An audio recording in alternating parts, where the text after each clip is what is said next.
tofandaki tomoni na kati ya ba réseaux sociaux ndeko Michel Bakenda tomoni ba page moko boye et publier publication et na kati ya publication page wana eza koloba que frère Michel Bakenda atubeli bakisi na ye et loko eza ko choquer ça que lorsque likambo ebimi ezo sala pasi komona les chrétiens, les hommes de Dieu, les évangélistes, les prophètes, bazwi likambo wana babandi kolobela yango d'une manière négative. Na ye kotuna non ndeko na nga jife ifonge, ndeko na biso jife ifonge. Je sais très bien que oza aimé, eza na batu balingaka yo. Fanatisme koma trop na makambo na nzambe, ba fanatique, ba kota pe trop na église, même lorsque mutaza na kati ya berere, ba soutenaka ye. Mais eloko na rosenga na ndeko na nga jife ifonge, il faut intelligence, il faut sagesse ezalaka. Lorsque ozoya ko informer batu, lorsque ozoya kolobela sujet moko, lorsque ozoya ko sa ba analyse na yo, il faut intelligence na sagesse ezalaka. YouTube esunga batu ebele. YouTube est format ba ministre de Dieu. YouTube est format ba évangéliste, YouTube est format ba prophète. Bato ba outil de nulle part, baza na ba église te, baza na ba ensemble te. Tom suna mokila bande ko melane kaka, abanda ko melane diamba bombe masanga YouTube ye. Allez, bato ba mi komisi ba évangéliste, bato ba mi komisi ba prophète. Vie et prospérité Namabota Nabino. Très chers fidèles téléspectateurs, bien-aimés dans le Seigneur, bienvenue dans votre émission Table des analystes avec Messieurs l'analyste. Bienvenue, Biano Mukwaya, Wakapinga, Nzambalola, Apambola Bino, Nzambalola Pambola, Libota Nanzambe, Oyo Bazuli Bakuya Kolanabiso, na ngonga oyo nzambalola pambola bino. Bien-aimé dans le Seigneur, tozu etinda pona ko édifier libota na nzambe. Tozu etinda pona ko eba ko édifier peuple de Dieu na ba analyse na biso, na ba prière na biso, na mateya na biso, libota na nzambe ezala édifier, ezala béni pe ekola na molimo. Encore une fois nzamba pambola bino. Bien-aimé dans le Seigneur, Mokolo lelo toye poto sala analyse ensemble comme d'habitude pour na koluka koyeba bosolo ya likambo oza ko circuler par-ci par-là, même dans des réseaux sociaux likambo na eza ko circuler. Mais jusqu'à présent tozoyeba na nou vérité ya likambo te. Mais eloko ezali vraiment choquant. Et ça lorsque les kambongo on a na lobeli binote on a dévoilé en gote. Eloko za ko choquer ça que lorsque les kambongo ebimi ezo sala pasi komona les chrétiens, les hommes de Dieu, les évangélistes, les prophètes bazwi likambo wana babandi kolobela yango d'une manière négative. Babandi kosalela yango ba analyse d'une manière négative. Babandi ko confirmer d'une manière négative sans pour autant kozala na ba preuve tangible, kozala na ba élément d'appui ou ezali ko confirmer likambo ya solo to ya lokuta. Et ezo ça la passe. Bien aimé, namandeko oyo bazali ba prophète, bazaba évangéliste pour le YouTube et sunga ba te belé. YouTube est format ba ministre de Dieu. YouTube est format ba évangéliste, YouTube est format ba prophète. Bato ba outil de nulle part, baza na ba église te, baza na ba ensemble te. Tom suna mokila bande ko melane kaka abanda ko melane diamba bombe masanga YouTube ye allez bato ba mi comme si ba évangéliste bato ba mi comme si ba prophète à côté université moko sali théologie et ça pour na ko édifier bato te mais pour na ko détruire bato misusu bato oyo balandaka biso na ye ko s'adresser na bato basalaka ba analyse bato ba bibenga ba évangéliste bato oyo balandaka biso bazoba te. Lorsque tu sois les canaux médias pour na kolobela eloko to kosala aba analyse ndenge nga pe na zo sala yango na ngoka oyo ba tozo sala yango pona batu tozo sala yango pona kosunga batu parce que c'est ça la mission même de la télé de la télé to lobakaka télé ça la wana médias ça la wana pona ko former ko informer toza wana pona kosunga batu ko pesa bango vraie information, tout ça n'a pas qu'on déformer bango. Mais eloko que ça passe, tout moni na bato bazaki censé ya kolakisa bato nzela bango nyoso ba memami na mopepe.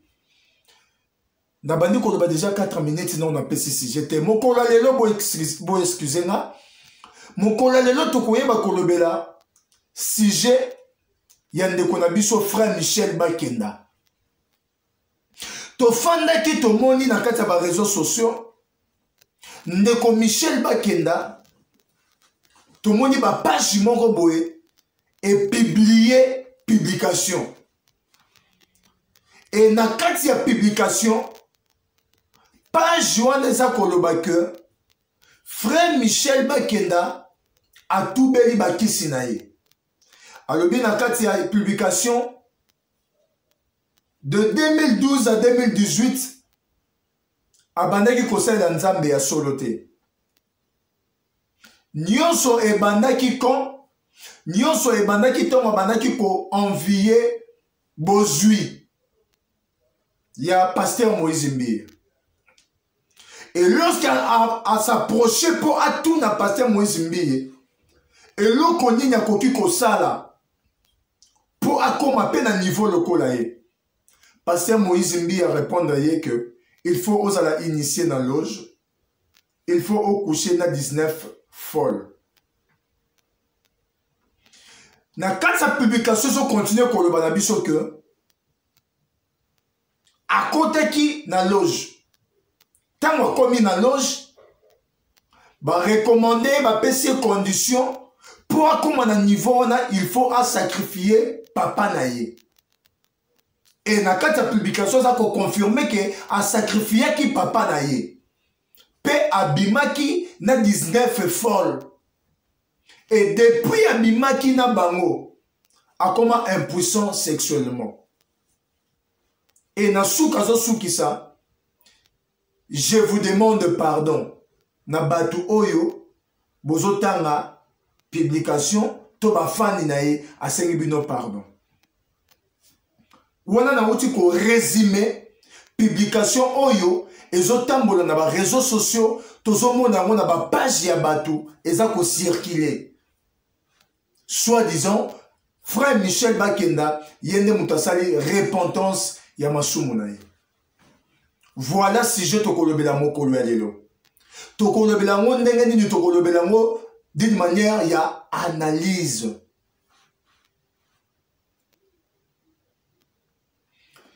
Et l'eau liboso,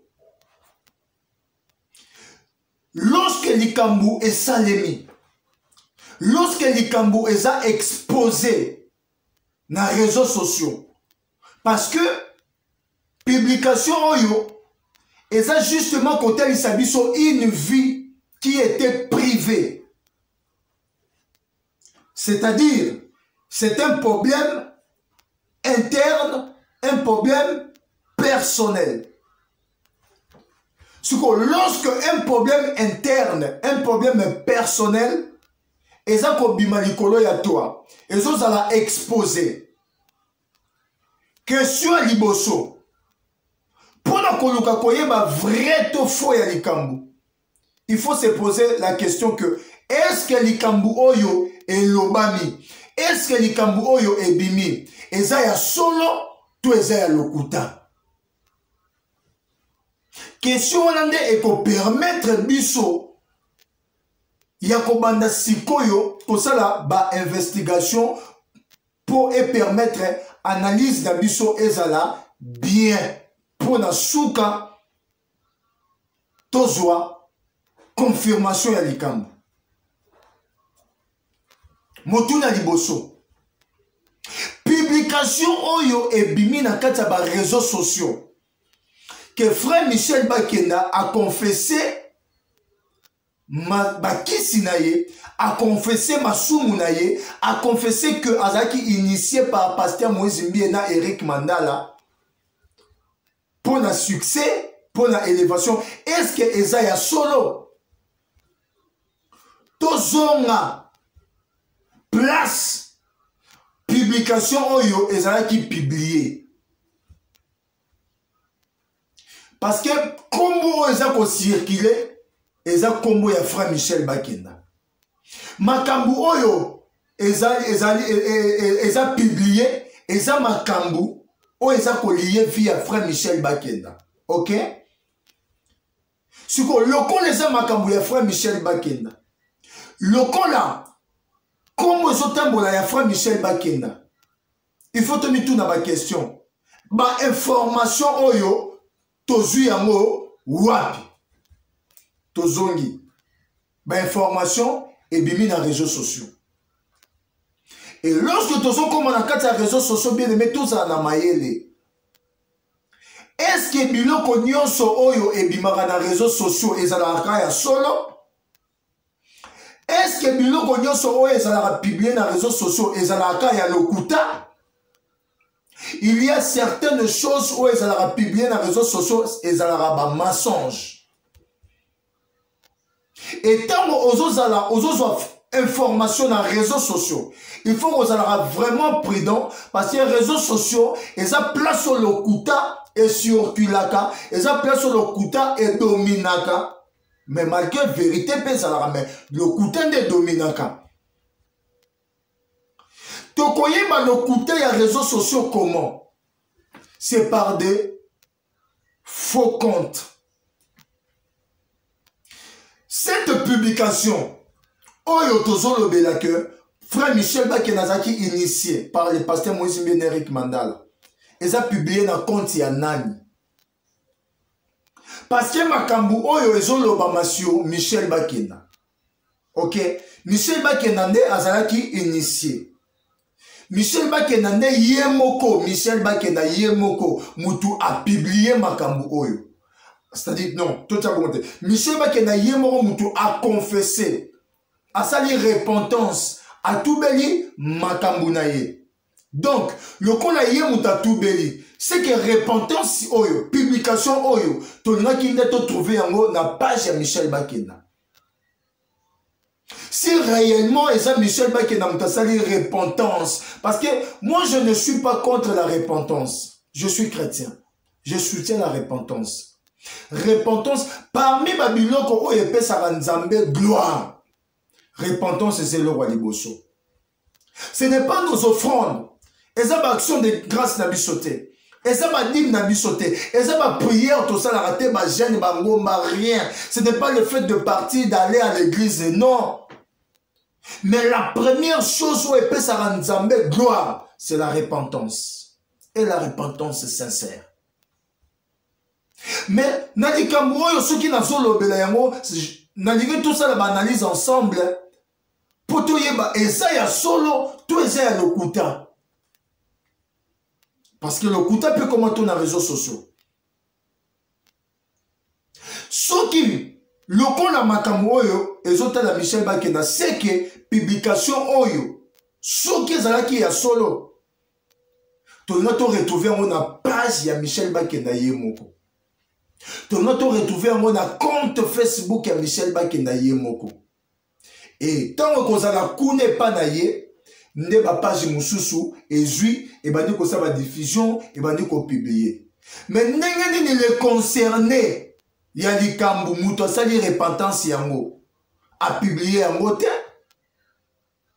Tomoni vidéo moko te ki akenda ki ata na église songolo mpaka la sali témoignage na ye. video eza te eloko moko eza te e mbala moko tomoni yango na kati ya ba réseaux sociaux na ba page pe na ba compte ya bato misusu na ye kotuna no ndeko na nga Jife Ifonge ndeko na biso Jife Ifonge je sais très bien que oza aimé eza na bato balingaka yo fanatisme ekoma trop na makambo na nzambe bafanatique bakota pe trop na église même lorsque moto aza na kati ya berere basoutenaka ye baanalyse osalaka de très bon un bon travail osalaka baanalyse na yo ezalaka kitoko mais eloko na kosenga na ndeko na nga Jife Ifonge il faut intelligence il faut sagesse ezalaka lorsque ozoya koinforme bato lorsque ozoya kolobela sujet moko lorsque ozoya kosala baanalyse na yo il faut intelligence na sagesse ezalaka sur quel point sur le point ya que oyoki likambo bapesi information zwa peton ya kosala ba investigation parce que musala ya TV otopona ya média otopona pona kosala télé évangélique et c'est na biso ba investigation il faut pas to yaka na TV devant la caméra to racontera n'importe quoi non il faut to zaka na ba preuve na certitude ya makasi ya makambo to ya koloba devant la caméra. Parce que likambu oyo, publication oyo, et ça clarté parce que, et ça y a mis dans compte à Michel Bakendate, et le gozo prouvé que Michel Bakendate moutou a sali publication oyo, c'est parce que n'a pas compte na yé tout, exacté. Moi j'ai eu le temps, il y a qu'au vérifier. Exacté. Sur information oyo, euti wapi ndeko Jife Ifonge yo muto leka to salili osali toute une émission pour na sujet oyo yaka o confirma ki makambo yaka hotel sabiso place aux autres informations oyo parce que tout ça va chrétien ndenge tout ça rappressé à critiquer bato non critiquer ça m'a bête mais ça là yango pe avec raison mais tant aux ça la critique aux a raison te à ça la critique parce que osa porter un faux témoignage contre ton prochain. Bible le Bible dans Exode chapitre 23. Comme ma faux témoignage était contre prochain na yo. Ko sangana pété na ba méchant pour na ko apporter faux témoignage pour na moninga. Et ça n'a pas te belé, ba kokota lola te ata ba benga ki bango ba frère en Christ, ba évangéliste, kaka po ba mema ba faux témoignage contre ba prochain. Ogonga ba kioza mario ça la rekobote, oza fidèle na moi sina oza, mais ceux qui ont même un faux témoignage contre ba prochain, au kota lola te. Et belé, babo ça n'a rien. Deuxièmement, publication sur le bac tango Michel Bakenda toko bana ba analyse tango Michel Bakenda ayaki à côté loge ba ebisi a sacrifié papa na ye pe na publication bazo ba ke Michel Bakenda sacrifié ki papa na ye ndeko Jife Ifonge kende ko sala ba investigation ba recherche oye ba soki Michel Bakenda aza orphelin de père. Et là, on a yebi, maman, na papa ya Michel Bakenda bazara ensemble te. Papa ya Michel Bakenda bazara en Afrique, maman Michel Bakenda bazara en Europe. Mais Michel Bakenda bazara orphelin de père te. Et lors des autres publications où ils ont l'okuta, je sacrifié mon propre papa. Mon papa chéri, pour le succès. Est-ce que papa ya Michel Bakenda koufa? Point d'interrogation. Kende osala d'investigation. Et ceux qui ont eu réponse que papa ya Michel Bakenda koufa, c'est que publication oyo, ils ont fabriqué de toutes pièces pour nous nuire na image ya moninga. Pour nous même faux témoignage. Na image ya moninga. On gagne quoi? Congo ezokeli boso te, mboka ezokeli boso te, batu baza ko souffrir, ba guerre na est, ba konza mboka oto votara bango nyonso tu ba osala le côté on souffre. Ba opposant ba kome ko utiliser bana batu po ba bimara, ba sala ya bango ba marche. Oya bango bana baza na poto ba ke kotanga. Donc ba jeune ba mi pesi na bombe, mais on est là comme na distraction. Yako lukaka ko bebisa la réputation bo ya batu misusu basali yango te okoza na raison au moni de kona sali mabe bon oza raison za chrétien mabe ba kondanaka mais lorsque eza ne kona za innocent mais yo za appuyer mabe na pendant qu'il est innocent. Comment toi na bassesse makasi ça avance le pays en quoi?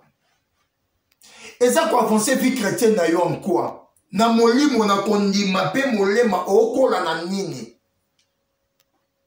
Lorsque tu apportes un faux témoignage contre ton prochain, et ça pour apporter l'honneur.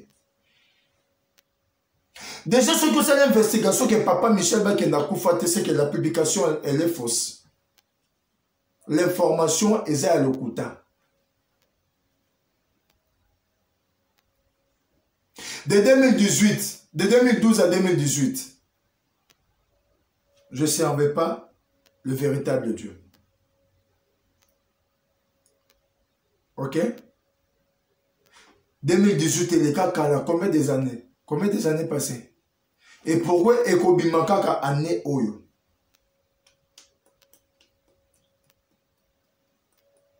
Pourquoi? Est-ce que les réseaux sociaux est la meilleure place? Il y a mutu aya kosa la confession na ye. Comme dans l'Ancien Testament, c'est dans le Nouveau Testament. Et ça aura toujours la place oyo mon Christ. A ça aura tout bela et panaye. Mon Christ a ça aura tout bela na yete devant n'importe qui. Et n'importe comment. Oyebi pourquoi na catholique au bâtir kirdam. Ceux qui motoza na masumu na ye, okukuta na sango mokonzi. Atubeli mabe na pa ya sango mokonzi. Ba prier pour na ye, abimi aki asali, a continuer vie ya sika. Oyebi pour ni tubele sala mare pa basali na nzambe. Po vie ya mutu ezali personnel. La vie chrétienne est individuelle. Nzambe to mabenga muto d'une manière individuelle. Ceux qui muto asumu d'une manière individuelle. Repentance et conscience à muto rappelé d'une manière individuelle.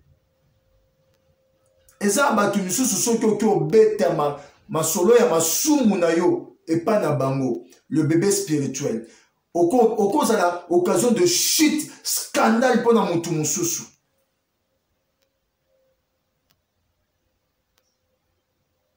Maramoto le bon cabo mais ça grave. Netinga nango eza manque d'encadrement, manque de sagesse, manque d'intelligence comme on a soki makambu opena Michel Bakenda eza ya solo ye muta sala yango koleka na réseaux sociaux pour aloba yango publiquement boye. Non banana ok non non tout non.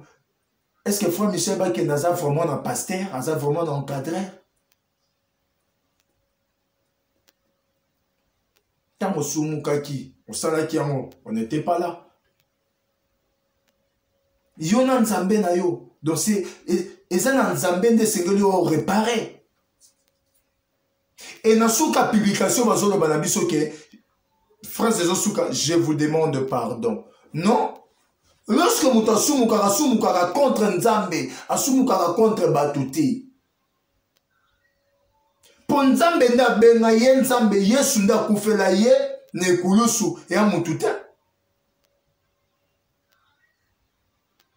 Des publications aussi tolandeli point moko na moko tout le monde a qui ba publication moko fabriquée de toutes pièces pour nuire na image ya mutu.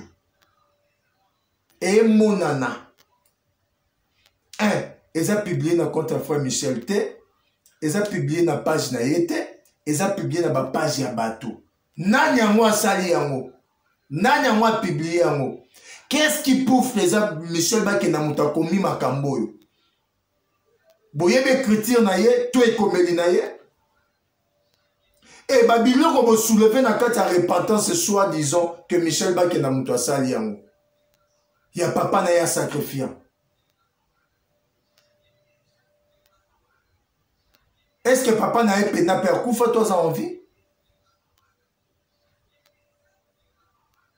Toujours on te tient à côté. Pour clôturer pendant 1 minute. Makambu oyo. Yako envier élévation, bozui, succès, yabaninga, oui. Nakati ya église ezalara. Il y a beaucoup de chrétiens qui envie à Kabaninga. Il y a beaucoup de chrétiens qui baninga. Il y a beaucoup de chrétiens qui teka bonzambe na bango pour bala nanzela mabe likola mbongo, likola succès, likola élévation. Bazali. Et ça les maka. Et ça va chrétien pe belé, ba musicien pe mususu, bandima ba bimana bato ma boma pour bazo succès. Bala na ba cimetière pour ba tomboma bazali. Quant à moi, on peut s'attoler. Na bande konyo soto o se sentara ke o zala o comment musika na nzambe o teka bonzambe na yo pour le succès, pour l'argent, pour envier à quel niveau ya mutu songolo mpakala o kanisa ki ke azana niveau wana na ngolo nzambe to na bonzambe tango approche tunie en réalité zaki bonzambe te o s'en laisser emporter, influencer. Le lot, c'est aux gens qu'on s'est retrouvé dans la loge, dans la kisi. Non, ça l'ambela. Détourne-toi de tes mauvaises voies. Zongela nzambe. Zongela nzambe. Okoyaki, otikaki nzambe. Opesaki mukongo. Le lot, si vous attendez ma voix, non, c'est pas vos cœurs. Non, c'est pas vos cœurs. Ce qui ont royébike, aux amusika nzambe, c'est le moment. Zongelaï. Tiket nzamba lola, apambola bino. Tokaboni na verset à Exode chapitre 23. Bien-aimé dans le Seigneur, non c'est là. Non c'est là. To tanga verset oyo. Verset oyo ezoloba, to kabo na verset oyo. Exode chapitre 23 le verset 1er. La Bible nous dit, tu ne répandras point de faux bruits. Tu ne te joindras point aux méchants pour faire un faux témoignage. Nzamba lola apambola biso. Tomona nimbala Yassima, Bolaïke, Bos abonné na chaîne Bino, pour vous toujours édifié, na analyse et Robandako Salima, Awa, et ça pour l'édification de notre esprit, de notre âme et de notre vie. Vie et prospérité au nom de Jésus. Bye.